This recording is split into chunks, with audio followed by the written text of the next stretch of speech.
Imagine getting paid just for sharing your thoughts on products and services you use every day. With Survey Junkie, it's that simple.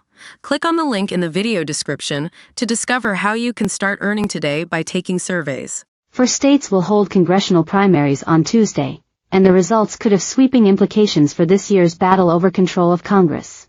In Nevada, a dozen Republicans are vying for their party's Senate nomination, but the primary appears to have become a two-person race between the retired Army Captain Sam Brown and former U.S. Ambassador to Iceland Jeff Gunter. Polling indicates Brown has a significant lead over Gunter, and Brown has received a last-minute boost from Donald Trump, who made a much-awaited endorsement in the race on Sunday. The winner of the Republican primary will go on to face the Democratic incumbent, Jackie Rosen, in one of the most closely watched Senate races this year, as the Cook Political Report rates the seat as a toss-up. Further down the ballot, the Democratic Congresswoman Susie Lee faces a tough re-election campaign in Nevada's 3rd Congressional District. 7 Republicans, including video game music composer Marty O'Donnell and former State Treasurer Dan Schwartz, are running for the chance to face off against Lee, but Trump has stayed out of the primary so far. The former president's only House primary endorsement in Nevada went to the former North Las Vegas Mayor John Lee in the 4th District, but the winner of that race will face a much steeper climb to defeat the Democratic incumbent, Stephen Horsford, in the general election. One of the most competitive House races this year will unfold in Maine, which will also hold its congressional primaries on Tuesday. In Maine's 2nd Congressional District, 2 Republican legislators will compete for the opportunity to unseat the Democratic Congressman Jared Golden, who faces yet another difficult re-election campaign. The former NASCAR driver turned state representative Austin Theriault appears to be the favorite in his primary race against fellow state representative Michael Sobolewski, and Republicans are hopeful that Theriault has the resume to defeat Golden.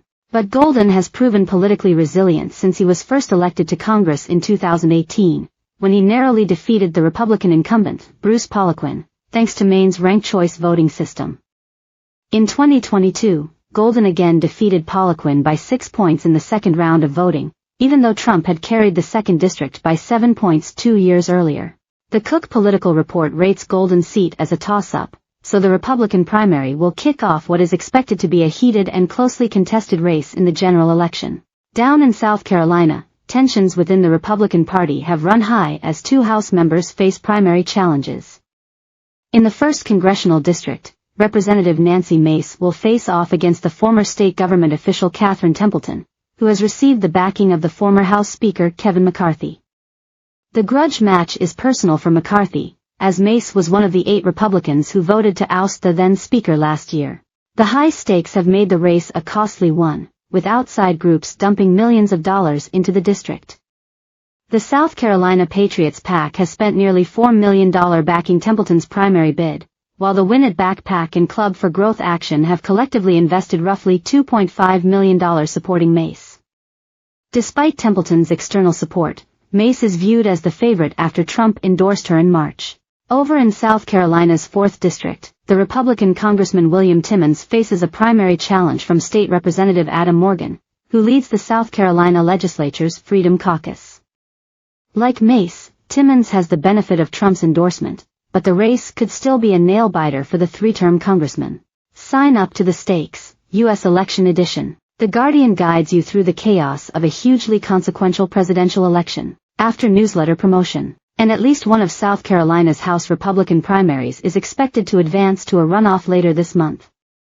The retirement of Representative Jeff Duncan in the reliably Republican 3rd District has kicked off a highly competitive primary, as 7 candidates vie for their party's nomination. With none of the candidates expected to cross the 50% threshold on Tuesday, the top 2 vote-getters will face off in a runoff on June 25. The fate of South Carolina's abortion laws rests in part on the results.